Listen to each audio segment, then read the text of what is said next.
Hello and welcome to ILTV's Israel Daily. I'm Aaron Porras, and coming up in today's newscast, the IDF responds harshly to a wave of Palestinian terror, sparking fires along the border with Gaza. Israeli hospitals enlist themselves to help to test Russia's new COVID-19 vaccine. And get ready for the fanciest breath you'll likely ever take. Israeli jewelers unveiling the most expensive face mask on the planet.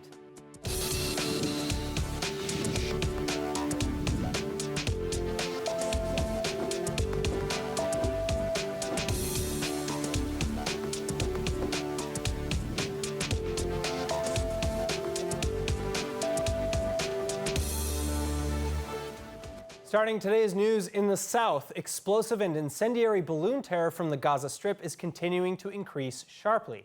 Israel retaliating in more ways than one. Dozens and dozens of fires, burning Israeli nature preserves, fields, and farmland, caused by non-stop incendiary balloons and kites flown into southern Israel from the Gaza Strip all week long. At least 24 fires breaking out around Israeli civilian communities on Wednesday this week alone. Palestinian militants from the Hamas-run Strip resuming these indiscriminate acts of aggression in full force, after essentially stopping the practice for a period of several months. Israeli authorities, meanwhile, calling on citizens to stay away from and report all suspicious balloons, while the army takes heavy steps to curb the use of these crude and cheap yet destructive balloons, including airstrikes against Hamas military positions.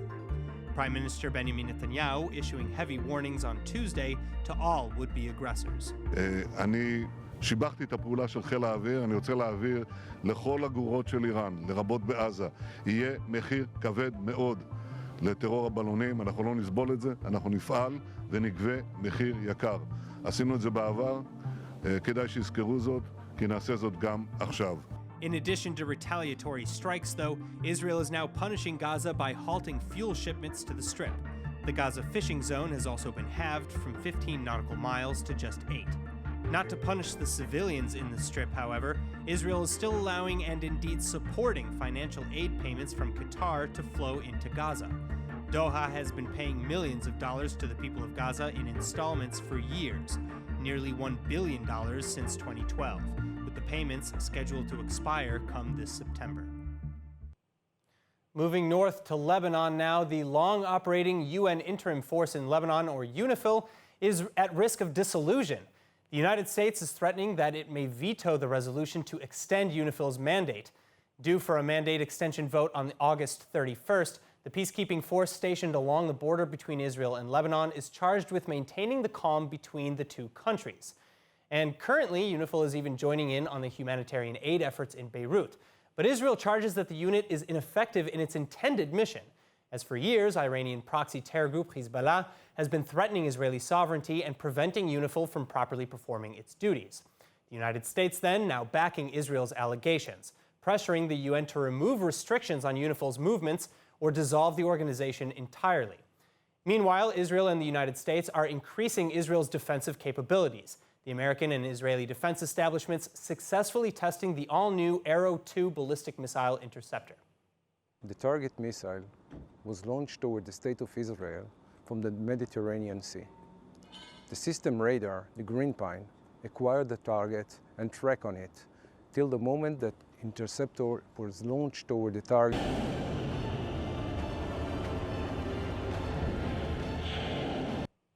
So with the deadline to renew their mandate at the end of the month, what does the future hold for the United Nations interim forces in Lebanon? Joining us to discuss is Professor Uzi Rabbi, head of the Moshe Dayan Center for Middle Eastern and African Studies at Tel Aviv University. Professor, thank you so much for being with us. Now, the United States is threatening to veto the Security Council resolution extending UNIFIL's mission because of its dissatisfaction with the group's efficacy. What exactly is UNIFIL's role, and why are they allegedly less than successful in fulfilling it? So I think that what came to be seen in Lebanon, especially in the aftermath of the blast, is that, this state is so ungoverned and so problematic that UNIFIL force there actually didn't manage actually to help out or to ease some tensions there. And if there is an investment to be paid and made towards Lebanon or to help out Lebanon recuperate, this is something that has to be preconditioned by several, I would say, demands that were put there already before the blast. And basically, it goes back to the very, very, I would say, deep penetration of Hezbollah into all Lebanese walks of life. So there are so many things that Lebanon is required actually to do.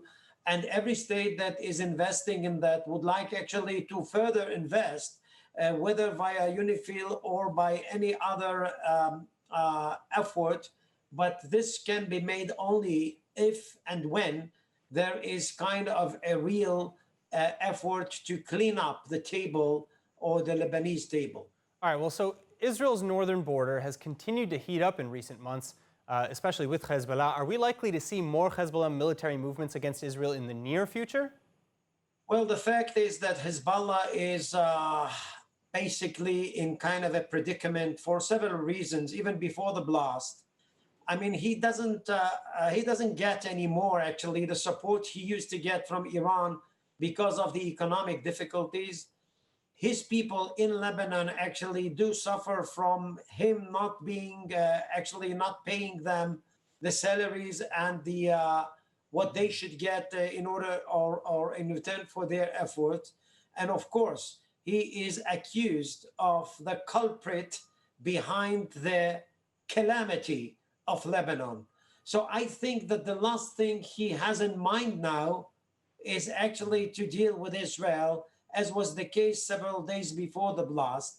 But having said that, the more he is actually stressed and basically in kind of a predicament, Hezbollah could come up with something that would maybe break up the status quo or change or a game changer, because his situation is that bad in Lebanon that he might try something, and Israel has to be very aware of that. And I think that what Israel is doing via the IDF is just as simple as that.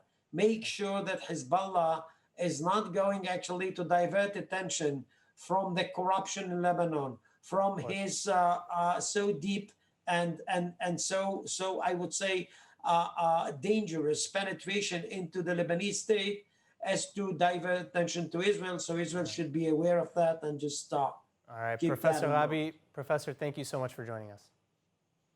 Thank you. Now, it's been a few days since Russia announced massive news in the fight against coronavirus, an allegedly effective vaccine. And Israel is now getting in on Moscow's action. Nittany Manson with the details. Just 48 hours have passed since President Vladimir Putin's historic announcement that Moscow has successfully created a vaccine for the COVID-19 pandemic and will be rolling it out to the public as soon as possible. And now, making sure that the vaccine is up to snuff, Israeli hospitals are enlisting their help. Looking at the rushed development and rollout of Russia's inoculation, many world nations are retaining their skepticism. International health officials claiming that there just hasn't been enough time to conduct proper human trials and to test the product for safety. Israeli Health Minister Yuli Edelstein similarly saying that Israel would be interested only after getting more proof.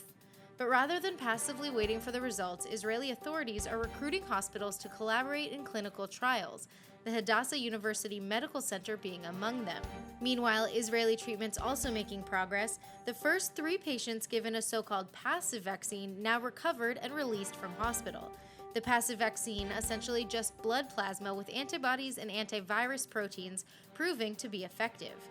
Good news coming none too soon, though. Israeli Prime Minister Benjamin Netanyahu now unveiling new plans to reopen public life, starting with more economic incentives and a target date to return students to school. קיימתי עכשיו ישיבה לגבי פתיחת שנת הלימודים עם שר החינוך, שר הבריאות, שר האוצר וראש המל"ל. אנחנו עושים הכל כדי לאפשר את פתיחת הלימודים ב-1 בספטמבר, זה תאריך היעד, הוא גם לא השתנה. מה שאנחנו גם דואגים לכך שיהיו כל האמצעים, המשאבים הכספיים, החומריים והארגוניים על מנת לעשות את הדבר הזה שהוא חשוב לכל אזרחי ישראל. This as the health ministry reports the closure of coronavirus drive-in testing centers over lack of demand, as well as the supposed deadliest 24 hours since the start of the pandemic. New infections in the country reaching a total of over 88,700. Active cases rising to 23,400, and 21 people succumbing to the virus, bringing the new total to 643.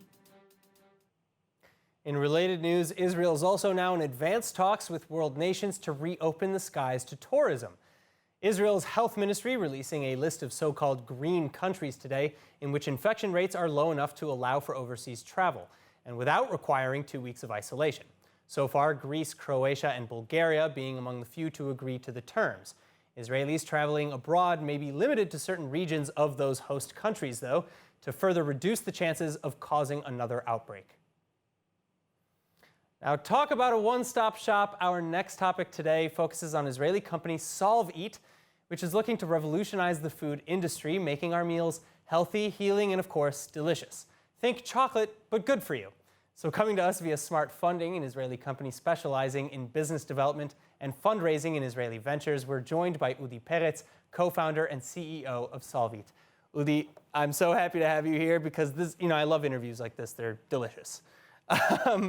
Okay, first of all, I have to ask you about the product that you brought with you, chocolate that is apparently good for us. Explain this, please. First of all, thank you for having me. It's important to know what is prediabetes. Prediabetes is a very common medical condition. 1 out of 3 Americans is prediabetic. Wow. That's 88 million American adults.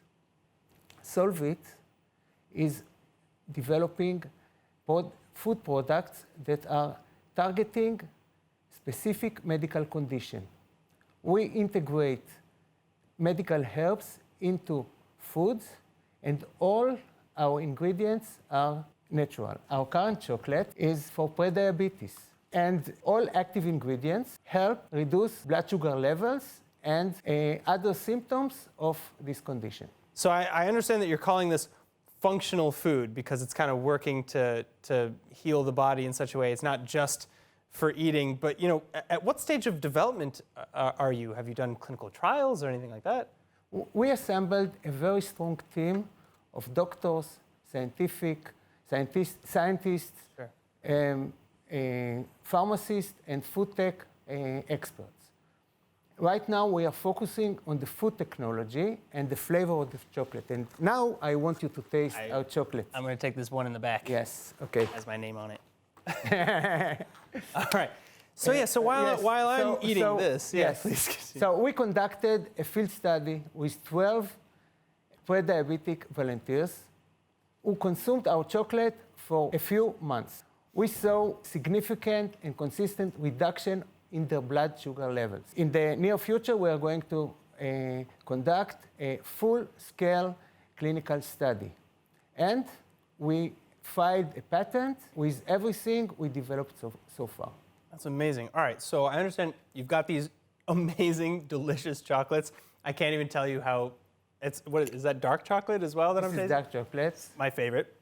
All right, so what other products are you working on? Is it all chocolate? We talk about functional food, and functional food is a food that has added health benefits. But we are the next generation. We are targeting specific medical condition. If you are pre-diabetic and you can eat our food like our chocolate, you can keep eating the food you love. Our chocolate is our first product in a series of delicious products for pre-diabetes. Wow. Such as we are working on crackers, cookies, and bread. Wow. And if they're as good as this, I have very high hopes. Yeah, hopefully. Next, we are working on other products that have high impact medical condition, such as high blood pressure, high cholesterol, and so on. All the big ones, all the big killers. Yes. Really. All right. Well, I understand that the global functional food market. I understand it's $160 billion, which is massive, every year. So if viewers want to invest, and I highly suggested you because it's a delicious investment, go to www.smartfunding.co.il. Thank you so much, Udi. This was amazing. Thank you for having me. All right, speaking of deliciousness, moving on, get ready, all you silly rabbits, because this next interview is great. Seriously, magically delicious. Kid tested and mother approved. In fact, I'm talking, of course, about the very first cereal bar in Israel, with every breakfast cereal that you could want to bring out the tiger in you. And just to make these breakfasts of champions snap, crackle, and pop a little bit more, there's ice cream involved. And to tell us all about it, please welcome owner of Lulu & Co. cereal store, Omri Ben Natan. Omri, I'm obviously very excited. I'm cuckoo for this idea that you've got. So I have to ask you, where did you get the idea for a cereal bar? Basically, the idea comes from the States. Well, the skies was open. I went with my ex-girlfriend. We were traveling in Miami, and I think it was Lincoln Road, and we saw a place that's called Cereal Bar. And I said, like, what is a cereal bar? So we went inside, and I saw this, like, I don't know, 100 kind of cereals with some big ice cream machine, and I saw like the big menu, and I said, like, okay, let's do something. And I took the spoon and I take like one bite, and I said, okay, that's heaven. I don't know what heaven, but it's exactly how heaven tastes like. It's supposed to taste like. Yes, supposed to taste like. So I promised myself that I'm gonna check if there is something like even close to that in Israel or somewhere around Europe. And after 2 or 3 months of searching, I saw that there's nothing. Wow. So I said, like, I'm a lawyer and I do sports. I'm an athlete. I coach wakeboarding, and I said, like, none of that is for me right now. The most sugary option possible. Yeah, I need to change my profession. All right, so how many cereal types do you actually carry in store? So till yesterday was, I think, 25, but this morning we had another 15, so it's like 40 kind of cereals, and it's still like, we're still counting because we're searching the web, and like we're gonna bring some from the States, and it's gonna keep on growing during time. Oh my gosh. All right, so what's the best time really to come to a cereal bar? Is it mornings or evenings? It could be a breakfast or it could be a dessert. We were supposed to open at 12, okay? And I had a meeting at 10 o'clock to interview some employees, and I came to the shop 10 o'clock, and it was packed with 50 people like in the line, like waiting, like it's Black Friday. And I said, like, oh, I think we should change the hour. So it starts from 12 right now, and yesterday we closed at 2 when I said to people, sorry guys, we're closed, there's no more ice cream. We can't do it anymore today, so please come tomorrow. And like they start like, no, and like I said, sorry. All right. So I don't know what's the best time. Maybe in a few weeks we're gonna say it's gonna be more quiet, but right now it's always time for sugary cereal. Yeah. All right. I think my last question is just really if you could settle an argument as far as Israelis are concerned, with or without milk? Of course with. That's what I thought. Yeah, but the thing is, with our cereal bar, it's not like they have in London when they had the serial killer that just, I think they closed. Yeah, it's a soft-served ice cream infused with cereals. Also, that's like the main, that's the main thing in our shop. That we also have the cereal bowl and the ice creams. What's your favorite cereal? Last question. Well, I think it's Captain Crunch right now. Solid choice. Yeah. Solid choice. All right. Omri, thank you so much. Thank you very much for having me. Thank you. All right, for this next story, prepare for your jaw to drop, because as innovators around the world are doing everything they can to reduce costs of PPE amidst the pandemic, these Israelis have a very different agenda.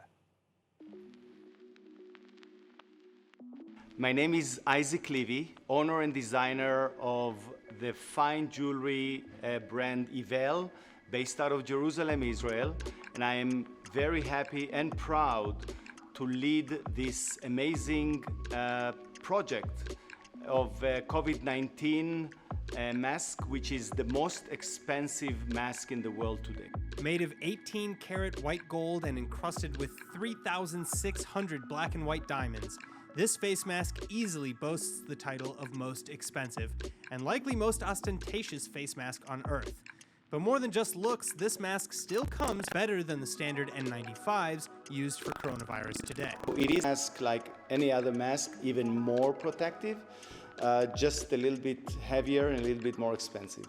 Actually, just a lot a bit more expensive, coming with a whopping $1.5 million price tag. But still, Unveiling jewelry owner Isaac Levy justifies the cost, calling the golden PPE a work of art.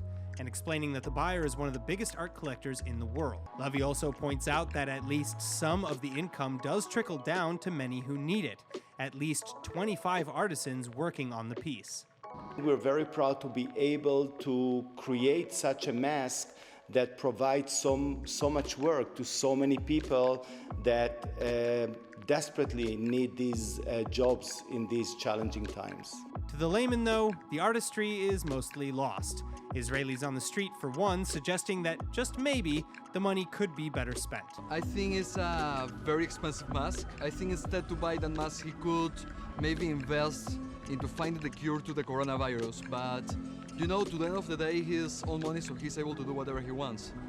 Who knows, maybe one day I can buy one for her. No, thank you. I don't want a mask that expensive.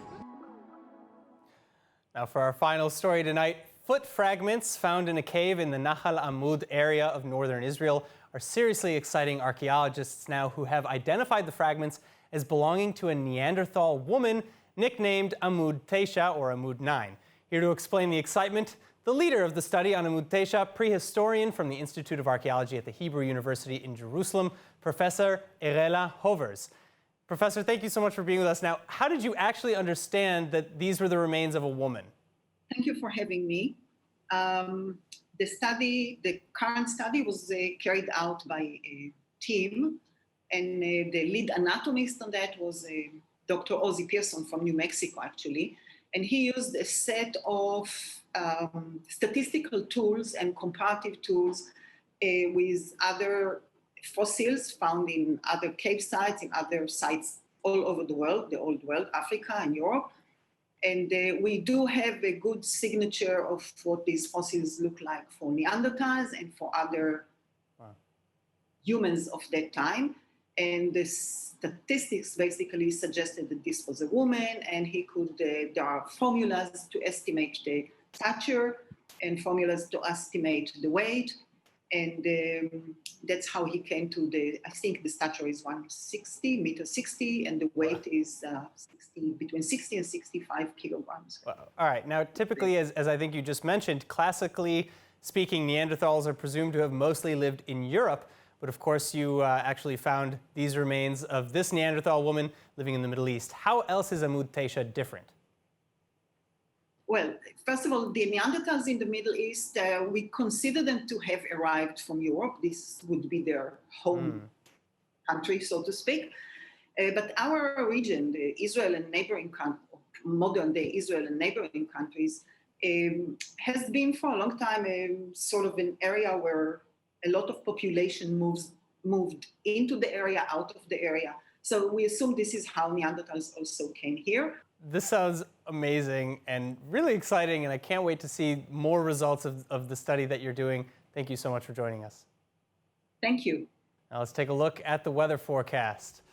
Weather tonight, you can expect warm lows around 76 degrees Fahrenheit or 24 degrees Celsius. And then the weekend should be hot and sunny with highs hovering at around 96 Fahrenheit or 36 degrees Celsius. And now, before we go, of course, let's take a look at what's going viral on tubing.